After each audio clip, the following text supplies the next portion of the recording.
They say you can't choose your family. Maybe that's true. But if I could, I would have picked anyone but mine. My name's Ethan Carter, born and raised in Lincoln, Oregon, a sleepy coastal town where waves hit harder than the truth ever did inside our home. From the outside, we looked perfect. A neat two-story house framed by white hydrangeas and Sunday barbecues that smelled like burnt hope. Inside, it was another story. I was the firstborn, the trial run, the one they pinned all their ambitions on before tossing me aside when reality didn't match the brochure. My dad, William Carter, a software guy turned small-time consultant, used to run numbers better than he ran affection. My mom, Donna, had read every parenting book in the library before I was even born, and somehow missed the chapter about loving your child when they're not a prodigy. By the time my brother Brian arrived, you'd think the sun itself rose and set on him. Brian could say truck at 2 years old, and you'd think he'd solved world hunger. Every fridge magnet, every framed photo, every spare ounce of attention shifted his way like the tides. Meanwhile, I became the background noise. I still remember building my little Lego cities on the living room floor, hoping they'd notice when I made a tower taller than myself. Instead, Mom would breeze past, cooing at Brian struggling to stack 2 blocks together. "Don't mind, Ethan," she'd laugh. "He's steady. Steady." Like a forgotten porch light, you never bother switching off. The real punch came later, when Brian needed the bigger bedroom upstairs for his study space, and I was booted downstairs next to the laundry room. No arguments, no second thoughts, just a single sentence. "You're older, Ethan. You should understand." Understand what? That being first meant being forgotten? I learned early that praise was for someone else. That milestones were only milestones if Brian crossed them. So I stopped trying to shine under a sun that was never mine to stand beneath. Instead, I hid my dreams deep, the way you hide old love letters, convinced nobody would ever read them anyway. But what I didn't know back then was simple. Sometimes the best things grow in the shade. High school was a blur of locker doors slamming shut and futures being mapped out for everyone but me. Brian, he had a private tutor before he even hit freshman year. Mom and Dad leased a shiny new SUV just to drive him across town to a prep school so elite they served salmon for lunch. Me, I biked 3 miles to the public high school every morning, rain or shine, lugging secondhand textbooks in a backpack, stitched back together more times than I cared to count. But hey, nobody ever said life was fair, not out loud anyway. I kept my head down, racked up decent grades, and quietly pieced together a plan no one bothered to ask me about. No grand speeches, no proud glances across dinner tables, just work. The only people who ever really saw me were my grandparents, George and Martha Carter. They'd show up with homemade peanut butter cookies and talk to me like I was an actual person, not a failed science project. It was George who first taught me how to read the stock market page in the newspaper, squinting under the yellow kitchen light. It was Martha who slipped me a battered copy of The Intelligent Investor and said, "Might be boring, but it's the kind of boring that builds empires." When college application season came around, I didn't expect a parade. I filled out the forms by myself, using scholarship waivers and borrowed laptops at the library. I got into the University of Oregon's business program with a partial scholarship. I was halfway through telling the family about it over dinner, right after Brian finished his story about winning some Future Tech Leaders award, when Mom cut me off with the gentleness of a guillotine. "We talked about this, Ethan. We can't stretch the budget for both of you. Brian's Stanford Prep summer program comes first." Dad nodded, barely looking up from his phone, like it was a board meeting and I was just another bad investment they'd written off. I didn't cry. I didn't yell. I just nodded, swallowed the bitter lump in my throat, and excused myself from the table like I was the one being rude. Later that night, George and Martha knocked on my door. George, stiff and quiet. Martha, holding an envelope. Inside was a check, handwritten in careful cursive, For your tuition, she said simply, like she was handing me a grocery list. No loans, no strings, just a door you deserve to walk through. I could barely get the words thank you out. That fall, I packed my life into 2 suitcases and left Lincoln with nothing but a duffel bag of secondhand suits, a heart stitched together with hope, and the invisible weight of every expectation I refused to carry anymore. And for the first time, as the Greyhound bus pulled out of that town, I didn't feel like I was running away. I felt like I was finally running towards something. College wasn't a montage of sunny afternoons and dorm parties for me. It was black coffee at midnight, scratched up textbooks and spreadsheets open on ancient library computers. While Brian posed in Instagram selfies with his startup incubator cohort, half of whom were funded by trust funds bigger than my tuition bill, I was grinding away behind the scenes. I juggled classes, a part-time job at a downtown coffee shop, and endless nights decoding investment models until my eyes stung. And you know what? I loved it. Nobody expected anything from me. No pressure to be a genius. No stage to perform on.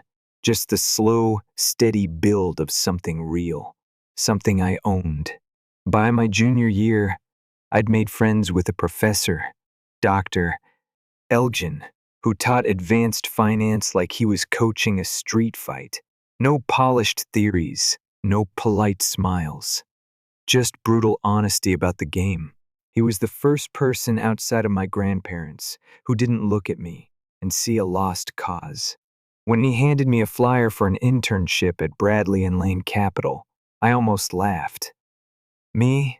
Compete against kids with 5-figure suits and LinkedIn profiles crafted by PR agents? But he saw the doubt in my face and just shrugged. You're hungrier than they are. Hunger wins when the money's real. So I applied. The interview was brutal. 3 partners across a glass conference table, rifling through my paper-thin resume like it was a joke. Why investment strategy? Why not corporate finance? What makes you think you can keep up here? I answered honestly, because I had nothing polished to fall back on. Because numbers don't lie. People do. And understanding both is how you win. They exchanged glances. One of them smirked, then nodded. I got the internship. It wasn't glamorous. I spent months parsing endless risk reports, piecing together shareholder presentation decks at 2 in the morning, and learning to read not just the numbers, but the subtle panic and greed hiding between the lines. By graduation, I had a full-time offer in hand, not because I charmed anyone, because when a portfolio cracked under pressure, I was the one who caught it. The real turning point came 3 years later. It was supposed to be a routine audit of a client portfolio, a sleepy mix of tech stocks riding a sugar high from media hype. Everyone said they were a sure thing. Everyone but me. Something didn't add up. Margins that looked too clean. Growth curves too steep for the market conditions. I spent 2 sleepless nights pulling every earnings report, every cash flow statement, every obscure footnote I could find. I cross-referenced vendor lists, backtracked purchase orders, and then I found it. A neat little fraud scheme tucked into the quarterly disclosures. Companies buying their own products through shell subsidiaries to inflate revenue. It was all smoke and mirrors. If we didn't pull out fast, we were staring down the barrel of a $30 million disaster. Monday morning, I walked into the executive boardroom with a binder thick enough to break bones. I laid out everything. The falsified transactions, the projected losses, the timeline we had before the whole thing went nuclear. Nobody said a word when I finished. Not even Richard Langley, the firm's notoriously ruthless CEO. Finally, he leaned back, tapped the binder once, and said, "She just saved the company." 3 days later, the entire investment structure was rebuilt based on my recommendations. 6 months after that, Bradley and Lane posted an 11% growth rate, their highest in 7 years. They promoted me to lead investment strategist before the ink was dry. Not bad for the kid nobody thought was worth a second glance. But I didn't stop there. In the late hours after meetings and client calls, I started building something new, a risk assessment system that didn't just crunch numbers, but also tracked social media trends, political shifts, and consumer behavior. Everyone said it was impossible to quantify human chaos. I called it PRISM. At first, PRISM was just a personal obsession. I didn't even pitch it. I just quietly tested it against market movements. And when it predicted 3 major stock swings weeks ahead of the Wall Street consensus, people started noticing. Suddenly, upper management wanted in. A year later, PRISM wasn't just my side project anymore. It became Bradley and Lane's secret weapon.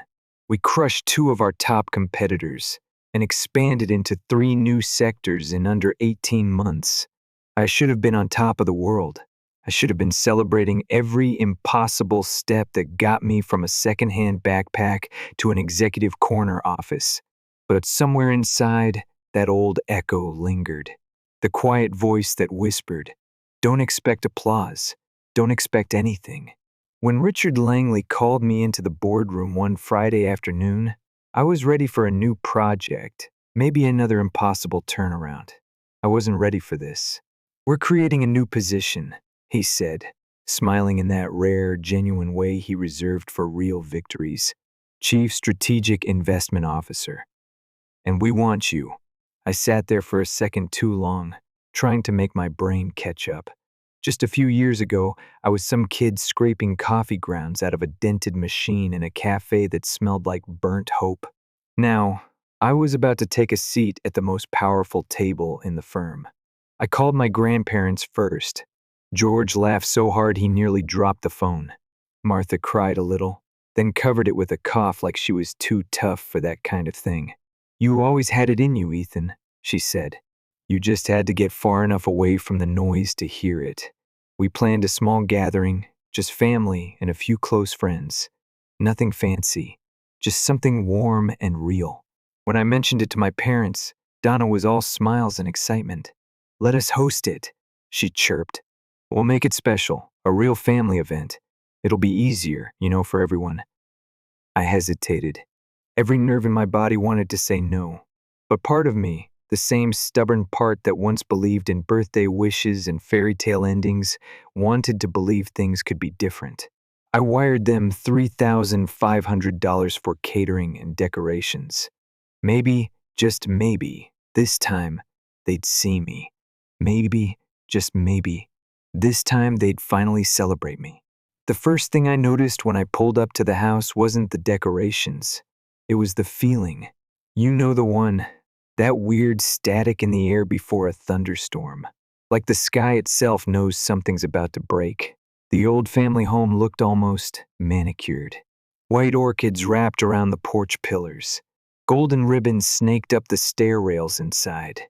A string quartet played softly from the backyard. The kind of pretentious touch Mom always swore was tasteful. I stepped inside, clutching a bottle of vintage whiskey I brought for Grandpa George. In the corner, I spotted my grandparents, looking slightly out of place amid the polished chaos. Martha waved the tiniest bit when she saw me. George gave a stiff nod, as if to say, "Buckle up." Then Brian appeared, waltzing down the stairs with Sophia at his side, both of them dressed like they were auditioning for a reality show. Sophia's diamond ring caught the light, practically blinding everyone within a 10-foot radius. I blinked. Wait, a ring? Before I could process it, Mom, Donna in full hostess mode, clinked a fork against a champagne glass. "Everyone," she trilled. "Could I have your attention, please?" I edged closer, still holding the whiskey, still feeling like I was walking into someone else's life. "Tonight isn't just about catching up," she beamed. "It's about celebrating something truly special.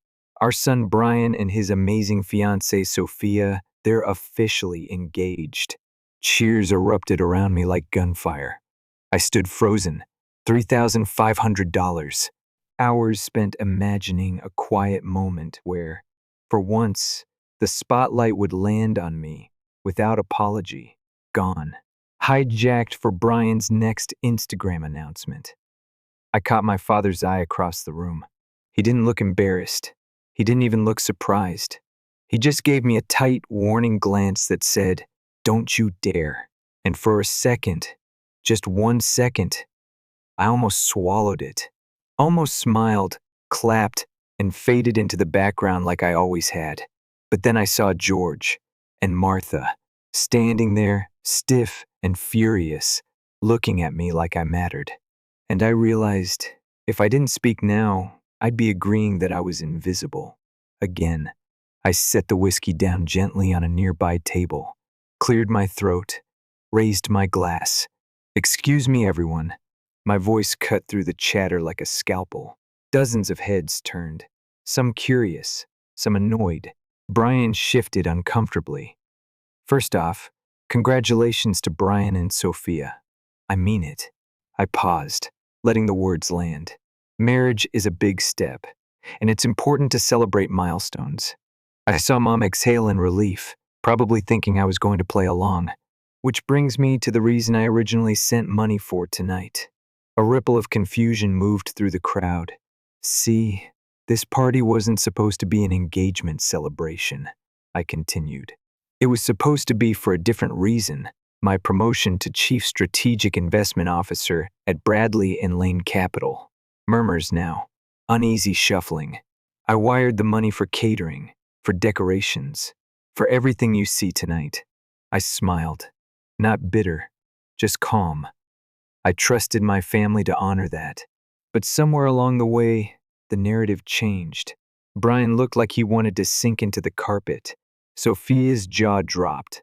Dad took a step forward, the veins in his neck pulsing, but Martha shot him a glare so sharp he stopped dead. "I wasn't done. I'm not here to ruin anyone's celebration," I said, voice steady. But I refused to disappear again. Not tonight. Not ever again. There was a pause. A long, stretching silence filled only by the awkward clink of someone setting down their drink too hard. And then, like clockwork, Dad tried to salvage it. "Ethan," he said tightly, "this isn't the time. Let's talk about this later." "Funny," I said, turning to him fully. "When exactly is the right time to acknowledge your firstborn?" A gasp somewhere in the back. Donna's face flushed red. Rage, embarrassment, maybe both. "You're being selfish," she hissed. "This was supposed to be a happy night." "It still can be," I said, "for those who know what honesty looks like." Brian finally found his voice. "You're blowing this way out of proportion, man," he muttered. I laughed. Sharp, humorless. "Maybe. Or maybe you're just not used to me speaking at all." Across the room, Sophia stepped back from Brian slightly, realization dawning on her face. "You told me this was just a casual family party," she said to him, voice brittle. I didn't know," Brian stammered. "It wasn't my idea." Sophia shook her head, slipping the diamond ring off her finger with a practiced flick. "I don't do lies, Brian. Find someone else to post couple selfies with." She dropped the ring into his hand and walked out without a glance back. The door slammed. The silence that followed was almost beautiful. Dad started toward me again, fury etched into every line of his face. "You walk out now, Ethan, and you're no longer part of this family. No inheritance, no help, nothing." I tilted my head. "You already made that choice a long time ago. I'm just finally agreeing with you." And then, like a slow-motion movie, George and Martha stepped forward. George's voice was calm but carried across the room like a gavel hitting wood. "Actually, we updated our wills 3 months ago." Donna froze. "Everything we have, the house, the savings, the investments, it all goes to Ethan." If a pin had dropped, it would have sounded like a gunshot. "Not because he needs it," Martha added, voice trembling but proud. "Because he's the only one who never made us regret believing in him." Brian stormed upstairs, cursing under his breath. Mom stared after him, shell-shocked. Dad turned away, refusing to meet anyone's eyes. I didn't yell. I didn't gloat. I just nodded once to my grandparents, picked up my bottle of whiskey, and headed for the door. No speeches, no dramatic slams. Just the sound of my shoes on hardwood. And this time, when the door closed behind me, it wasn't shutting me out. It was setting me free. The night I walked out of that house, I didn't feel angry. I didn't even feel sad. I felt weightless, like someone had finally cut the chains I never realized I'd been dragging behind me.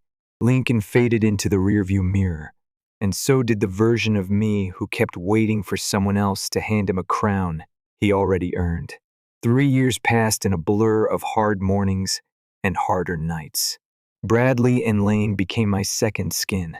I poured everything I had into refining Prism, leading risk strategy teams, steering us through storms that sank firms twice our size.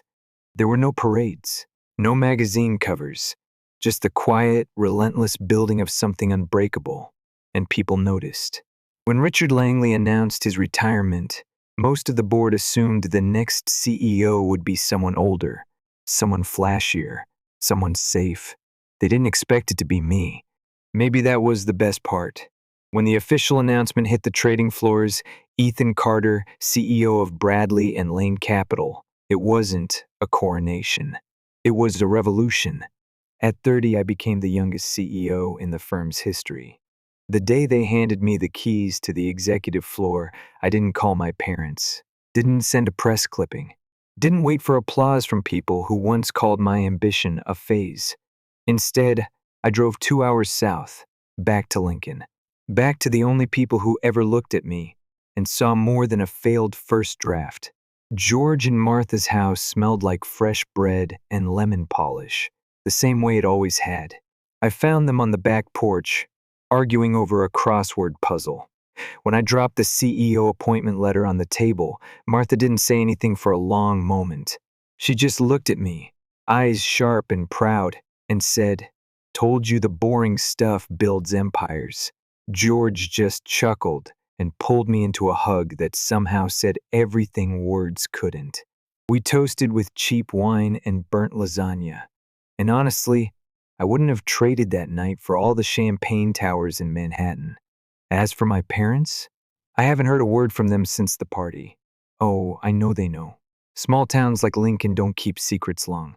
I hear snippets sometimes, through old neighbors, distant cousins, the occasional mutual acquaintance.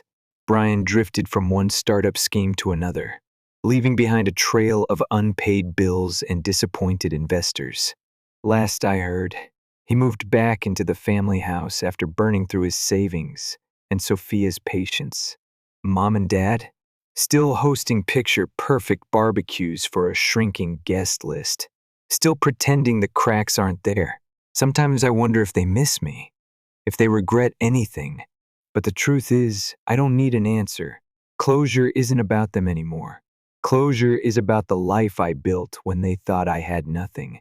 These days, my world looks nothing like the one they imagined for me. My office sits on the 40th floor of a glass tower overlooking the Sound.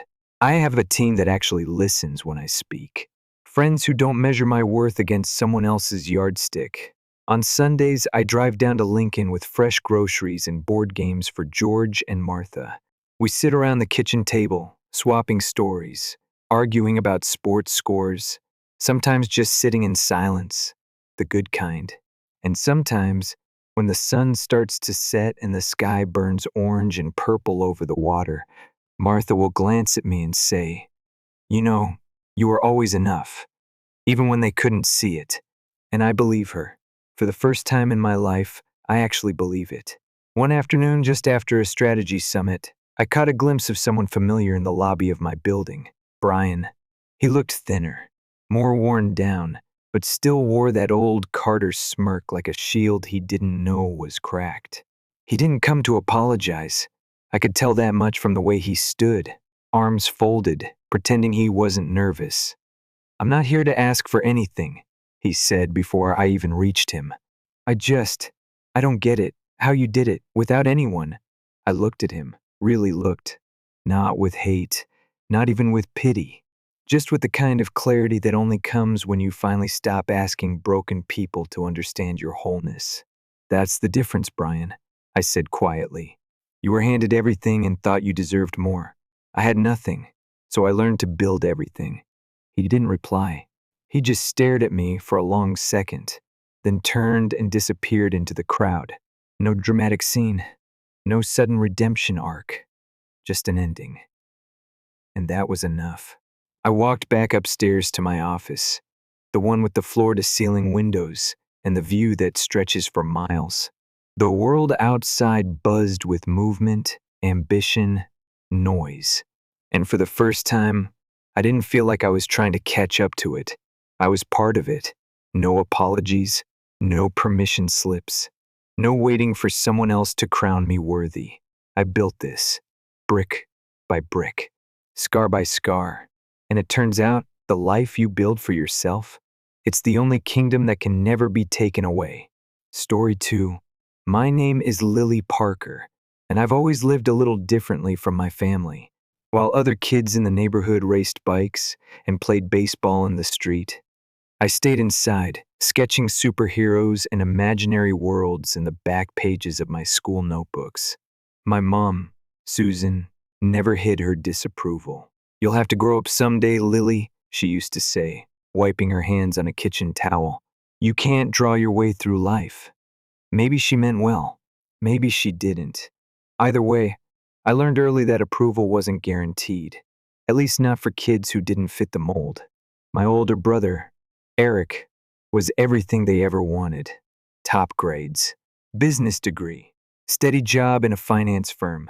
His life read like the blueprint for success pinned to every suburban fridge. At family dinners, the living room wall displayed Eric's awards like trophies in a museum. Photos of him in a cap and gown, him shaking hands with executives, him posing at the ribbon-cutting ceremony of his first condo. As for me, the only thing hanging on the wall was a lonely family portrait where I barely made it into the frame. When I finished high school, I didn't even bother applying to colleges. Instead, I enrolled in an online program for digital animation. You'd think I announced I was joining the circus from the way they reacted. "Lily, be serious," Eric said once, sipping wine at Thanksgiving dinner. "YouTube isn't a career." Even his wife Natalie chimed in. "Maybe we can find you an internship somewhere real," she suggested, smiling that tight smile people wear when they're trying not to sound insulting. I nodded politely but didn't argue. There was no point. They had already decided my dreams were a joke. While Eric built his LinkedIn empire, I built something else, pixel by pixel, frame by frame. I started a YouTube channel called Skyline Animations. The beginning was brutal. My first videos barely cracked double-digit views. The comments ranged from indifferent to cruel. "This looks like a school project. Cringe. Get a real job." Eric and Natalie loved to bring it up at every family event. "Did you see Lily's new cartoon?" Natalie would say, laughing. "Reminds me of those old dial-up internet days." My parents didn't laugh, but they didn't defend me either. They just moved on like I wasn't even there. But I kept going. Every insult became fuel. Every laugh behind my back became another hour editing videos at 2 a.m. slowly, painfully. The numbers started to change. 500 subscribers, 100, then 1000. It wasn't overnight success. It was thousands of tiny victories stacked like bricks. Eric hated it.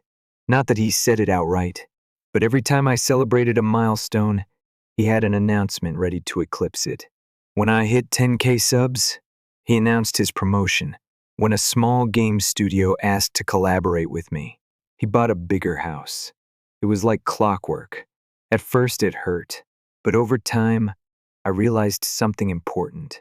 If you're doing something truly meaningful, you're going to make people uncomfortable, even the people who share your blood.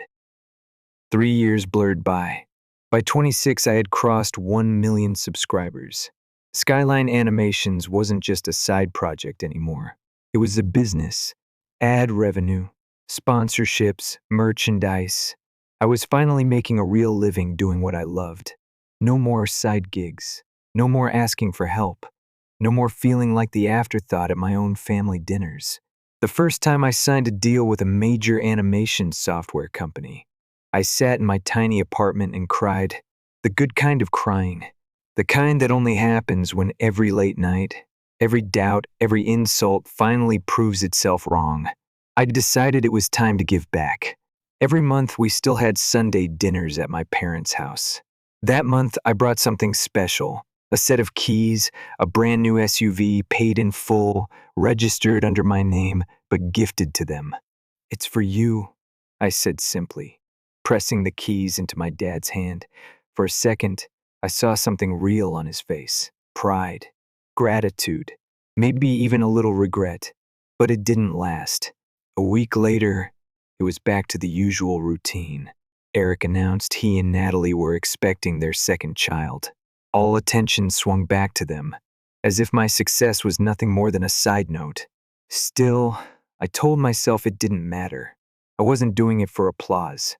I was doing it because it felt right. At least, that's what I believed at the time. Later that year, I reached another milestone: 5 million subscribers. I was offered my own animated series on a streaming platform. Real money, real contracts. I rented an office downtown, hired a small team, and launched my own animation studio, Skyline Creative. Life felt like it was finally opening up. For the first time, I wasn't living in someone else's shadow. Meanwhile, the requests from my family kept growing. My mom needed a new refrigerator. Dad hinted at car repairs. Eric and Natalie needed help with daycare costs. I sent money, quietly, no lectures, no conditions. I just wanted to help. Wasn't that what family was for? But over time, the requests turned into expectations. The gratitude faded, and I started to wonder if maybe, just maybe, I had misunderstood what family really meant. Then came the day that shattered everything. It started with a casual call from my mom. "Can you come help clean the attic? We're sorting old papers after Dad's birthday party." Sure, no problem. I showed up with gloves and garbage bags, ready to spend an afternoon dusting off childhood memories. Instead, I found a future I was never meant to be part of. The attic was hotter than I remembered. Dust floated through the air, swirling in the sunlight streaming from a tiny window. Old Christmas decorations, boxes of clothes nobody wore anymore, broken lamps. The usual graveyard of forgotten stuff. Mom was sorting through a box of photo albums when I found it. A plain manila envelope, tucked under a pile of yellowed newspapers. It looked newer than everything else around it, too clean, too intentional. Curious, I picked it up. Last will and testament. My parents' names typed neatly across the front. Something in my gut twisted. I wasn't looking to snoop, I swear. But my fingers moved before my brain caught up, and suddenly the envelope was open. The will was short, brutal almost. Every asset, the house, the car, the savings accounts, all listed under one name: Eric Parker. No mention of me. Not even a token line like "Lily shall receive," or in recognition of her contributions. Nothing.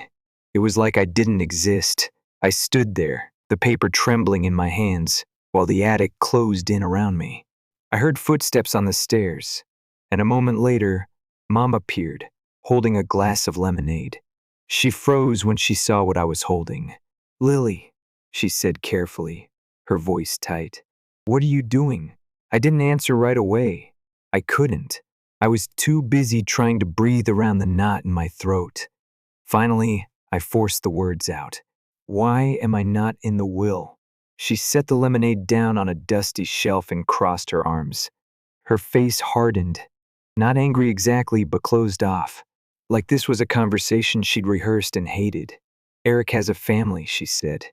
"He has Natalie. The kids. He needs more security." I blinked at her. "And I don't?" "Mom, I pay for half this house's bills. I helped fix the roof.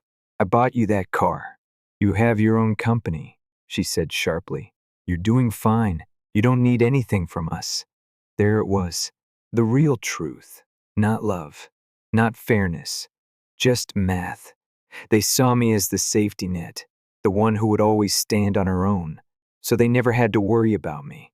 Meanwhile, Eric, golden boy with a 6-figure salary and a brand new house, somehow still needed help. I could barely get the next words out. "It's not about the money. I said, voice shaking. It's about what it says, about what I mean to you. Mom didn't flinch. You're being dramatic, Lily, she said. You know we love you. I didn't answer, because deep down I realized, no, I didn't know that. Not anymore. Dad showed up a few minutes later, sensing the tension like smoke from a fire.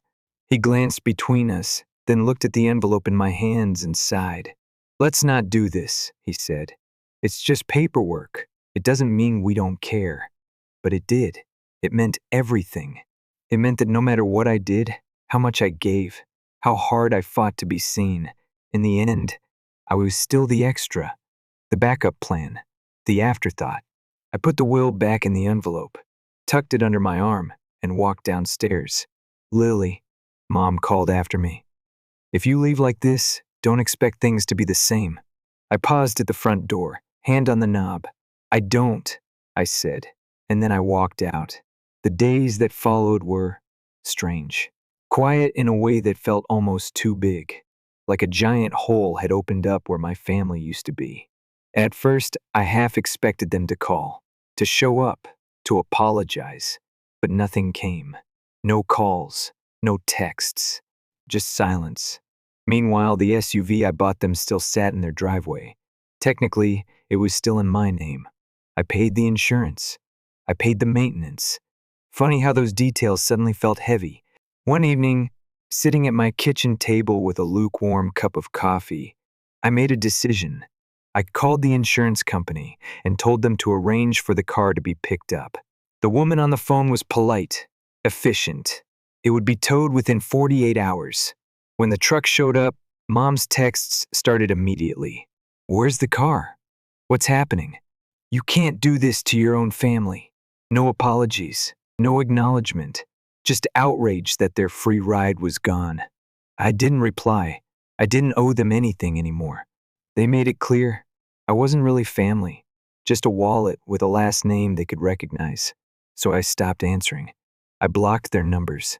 I removed them from my social media. I shut the door they kept slamming in my face. And for the first time in my life, I didn't feel guilty about it. I felt free. Work kept me grounded. Skyline Creative was growing faster than I could have dreamed. Bigger clients, bigger collaborations, and finally, a milestone I thought was impossible. 10 million subscribers. When YouTube sent the plaque, I didn't show it off. I didn't host a party. I didn't call my parents. I hung it quietly in my studio, next to my childhood sketchbook, the one nobody ever thought was worth anything. And I smiled, because they were wrong. About everything. I wasn't the failure. I wasn't the one who needed saving. I was the one who saved myself. After the dust settled, something strange happened. Life got quieter. Not lonely, not really. Just still. In a way it had never been before. There were no guilt trips ringing my phone at 8 a.m. No passive-aggressive texts about bills that needed paying. No carefully worded invitations to family events I wasn't really wanted at. It was just me. And for the first time, that felt like enough. I poured my energy into Skyline Creative. We expanded into new projects, animated shorts for streaming platforms, collaborations with indie game studios, even a series pitch that got picked up by a major network. I hired more artists, brought in a project manager, leased a bigger office with floor-to-ceiling windows and a view of the bay. Every time I unlocked that office door, I smiled a little, because nobody handed me this. Nobody paved the way. I built it, one late night, one stubborn video upload, one ignored family dinner at a time. Outside of work, one started rebuilding my personal life too. I found friends who didn't care about LinkedIn profiles or salary figures. People who celebrated small wins, a finished project, a good cup of coffee, a sunny day after a week of rain. I learned how to rest, how to laugh without checking who was watching, how to say no without writing an apology paragraph after. One afternoon, I sat on the back porch of my new house, a cozy 2-bedroom place tucked just outside the city. Nothing fancy, no marble countertops, no sweeping staircase, just sunlight, space to breathe. and a little studio where I could sketch without anyone hovering over my shoulder. I sipped my coffee and looked around at the life I built. It wasn't perfect. It wasn't flashy, but it was mine, and it was enough. Sometimes I thought about my parents, about Eric, about all the years I spent trying to win a race I didn't even want to run. I wondered if they missed me, if they regretted anything. But then I'd remember the look on Mom's face when I found the will, the way Dad said, "Let's not do this," like it was easier to pretend nothing had happened, and I'd let the thought drift away, like a boat slipping over the horizon. Some things don't need a dramatic ending. Some things just end. Skyline Creative passed 20 million subscribers by the time I hit 30. We had a small team holiday party that year. Just a few pizzas, a bad karaoke machine, and a lot of laughter. I looked around the room that night at the people who had chosen to stand beside me. Not because they had to, not because they wanted something from me, but because they believed in the world I built. And I realized something. Family isn't always the people who share your blood. Sometimes, it's the ones who show up when nobody else does. The ones who cheer for you without needing the spotlight. The ones who stay even when you have nothing to offer but yourself. A few months later, I got a message on my business email. It was short. One line, "Hope you're doing well. We miss you." No name, no apology, no acknowledgement of what happened. I stared at it for a long moment. Then I closed the email, deleted it, and went back to work. Because some doors once closed are meant to stay that way. The future stretched out in front of me like a blank sketchbook. Not pre-drawn, not colored in, just waiting. And for once, I wasn't afraid to pick up the pencil, because I wasn't living in someone else's world anymore. I was building my own, one line, one frame, one story at a time. I didn't need their approval. I didn't need their validation. I had my dreams. I had my team. I had myself. And that was more than enough. This time, I wasn't the background character. I was the author. And the story was just getting started. Story 3, looking back now. It's hard to believe how blind I was.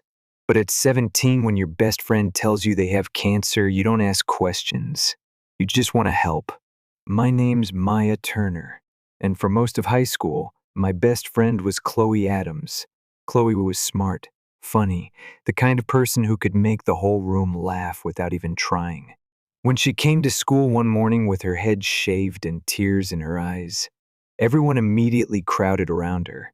She gave a speech in first period, a heartbreaking story about her diagnosis, the brutal treatments, and the uncertainty of whether she'd even survive the year.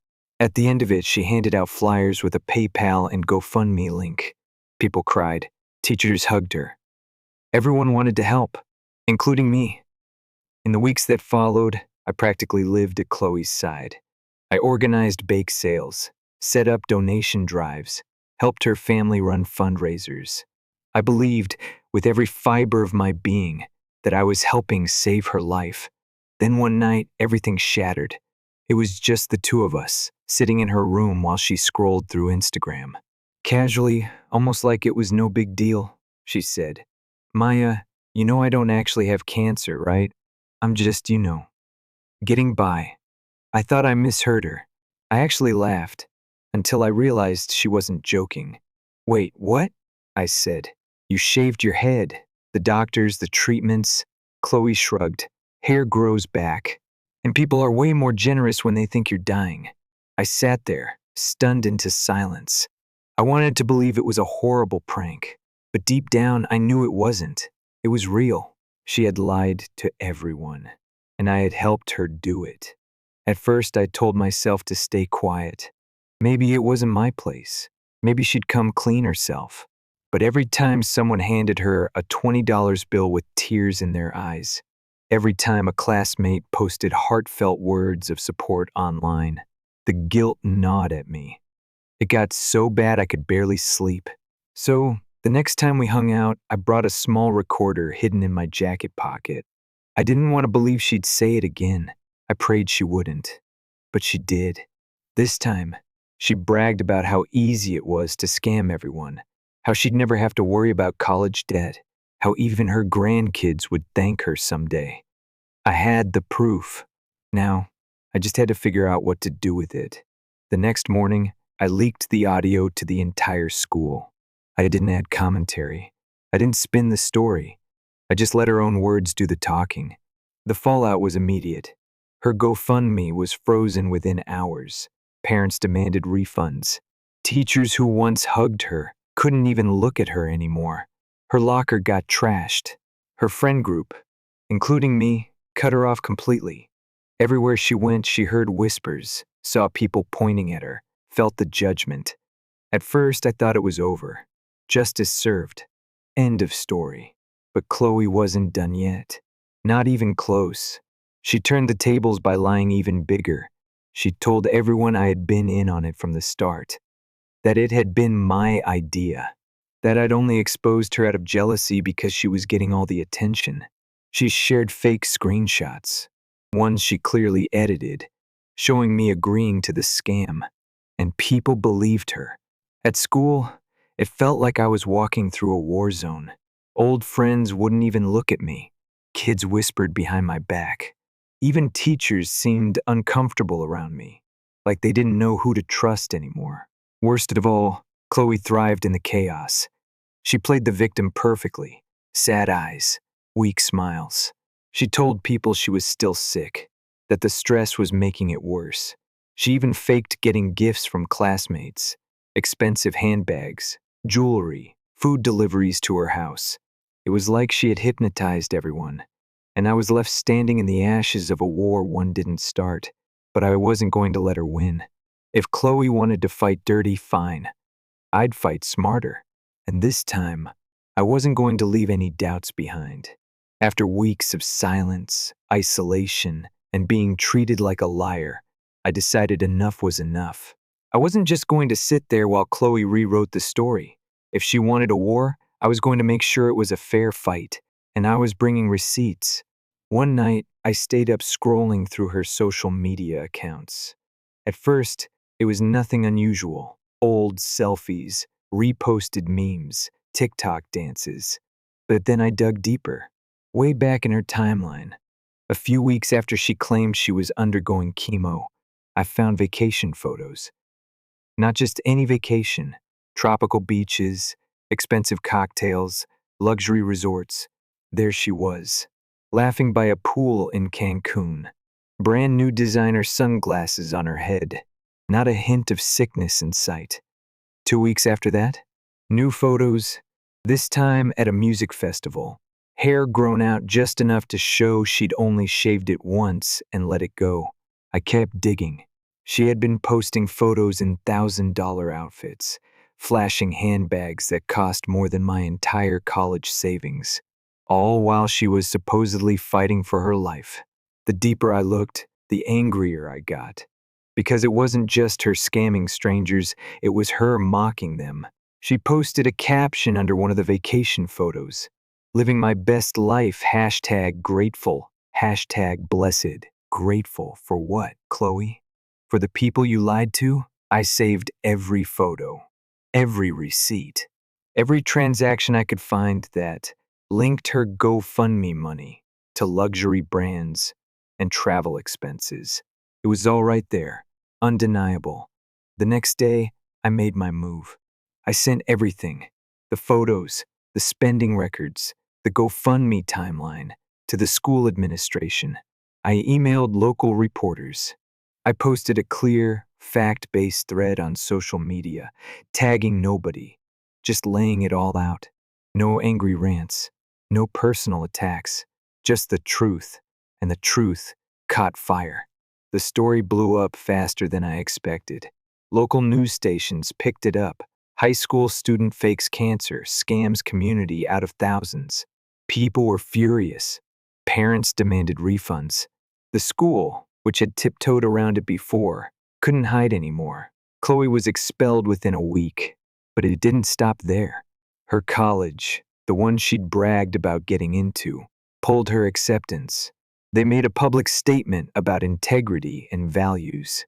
Everything Chloe had built on lies came crashing down, and this time there was no hiding behind tears or fake screenshots.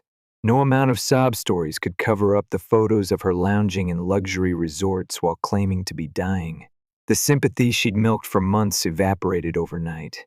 At first, I thought that was the end. I could finally breathe again. People apologized, classmates, even a few teachers. Random strangers who once doubted me messaged saying they were sorry for believing her lies. For the first time in months, I didn't feel like a ghost walking through school hallways. But Chloe wasn't finished yet. Even after losing everything, she still found a way to make it worse. In one last desperate move, she tried flipping the whole scam back on me. She claimed I had been the real mastermind, that I'd pressured her into faking her illness, that I had stolen money from the fundraiser behind her back. She even faked new screenshots, badly edited ones this time, and sent them to the news stations. For a split second it worked. Some people hesitated.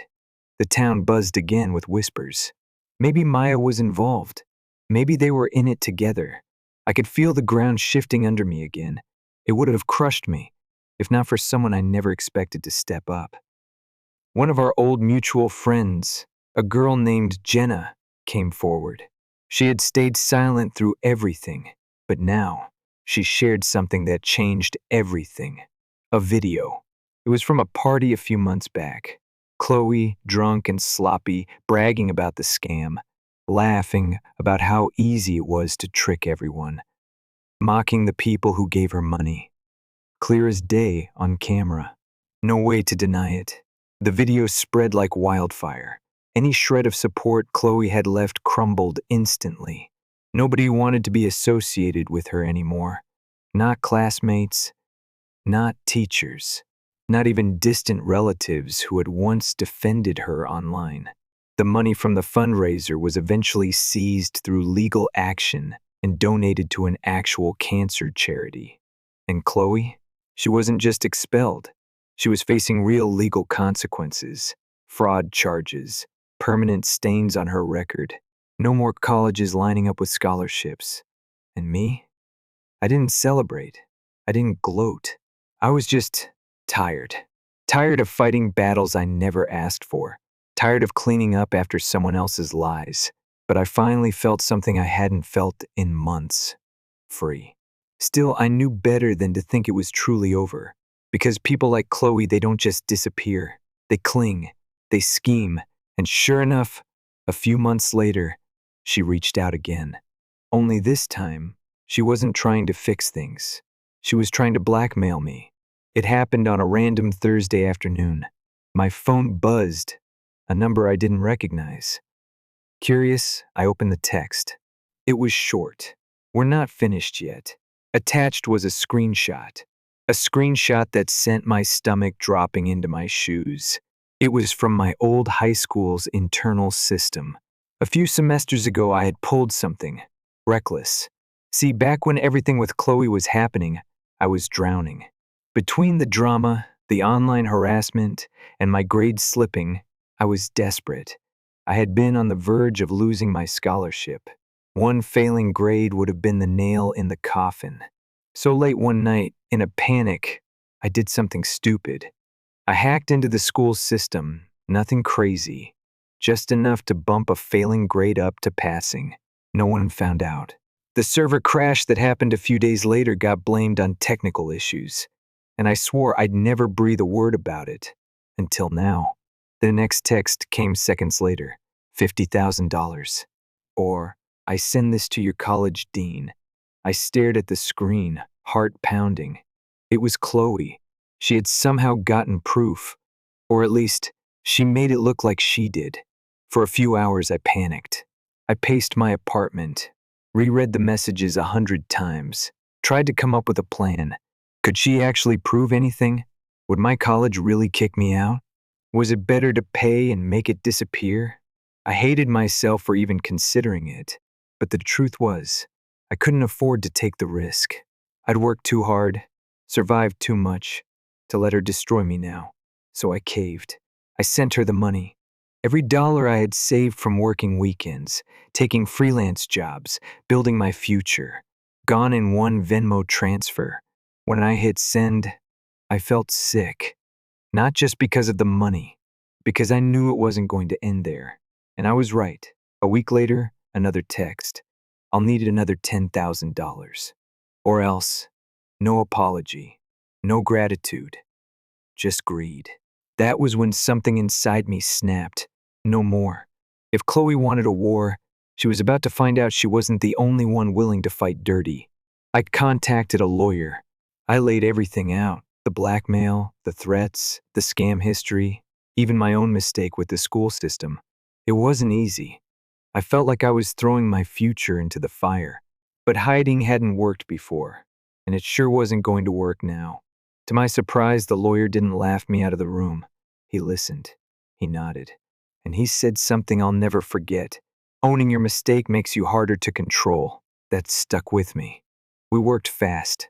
I turned over every message, every screenshot, every receipt.